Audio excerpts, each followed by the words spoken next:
দক্ষতা বৃদ্ধির নামে এবং অর্থনৈতিক উন্নয়নের অজুহাতে ডক্টর ইউনূস ৩টি গুরুত্বপূর্ণ বন্দর বিদেশিদের হাতে তুলে দিচ্ছে।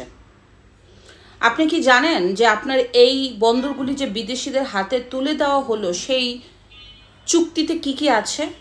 তবে এই চুক্তির ভিতরে কি কি গুরুত্বপূর্ণ ভূমিকা উল্লেখ আছে সেটা কি এদেশের জনগণ জানে?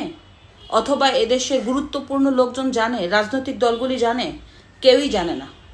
এই ডক্টর ইউনূস সম্পূর্ণ নিজের ক্ষমতা বলে একটি অনির্বাচিত সরকার হওয়া সত্ত্বেও বাংলাদেশের ৩টি গুরুত্বপূর্ণ বন্দর বিদেশিদের হাতে তুলে দিয়েছে।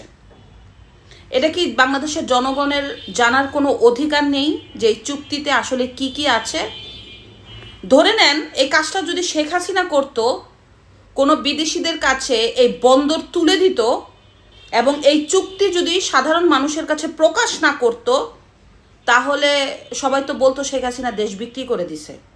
আর সেইখানে ডক্টর ইউনূস অনির্বাচিত সরকার হওয়া সত্ত্বেও রাজনৈতিক দলগুলি তাদের সাথে কোনো রকম আলোচনা ছাড়া, কোনো প্রকার এই সংবাদ মাধ্যমে মত প্রকাশ ছাড়াই বাংলাদেশের গুরুত্বপূর্ণ ৩টি বন্দর বিদেশিদের হাতে তুলে দিয়েছে।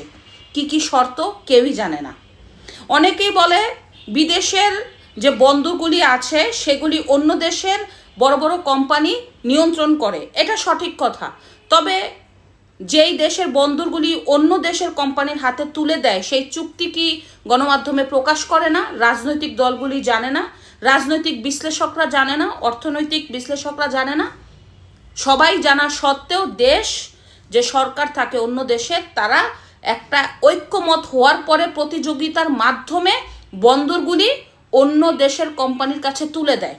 অথচ ডক্টর ইউনূস কারো সাথে মত বিনিময় ছাড়া এই গুরুত্বপূর্ণ যে বন্দরগুলি আছে এগুলি বিদেশিদের হাতে দিল।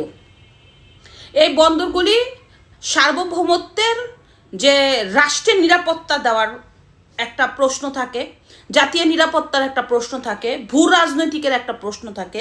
সেই বন্দর কিভাবে কোনো রকম চুক্তি প্রকাশ করা ছাড়া এই ইউনূস বিদেশিদের হাতে তুলে দিল, সেটাই জনগণের কাছে প্রশ্ন। দেখেন, আপনারা যদি খুব কাছের রাষ্ট্র শ্রীলঙ্কার দিকে তাকান, শ্রীলঙ্কাকে চীন যে ঋণ করেছিল এই ঋণের বেড়াজালে ফেলে দিয়ে শ্রীলঙ্কার যে নৌ বন্দরগুলি ছিল এগুলি সব চীন নিয়ন্ত্রণ করেছিল। তখন থেকেই ধীরে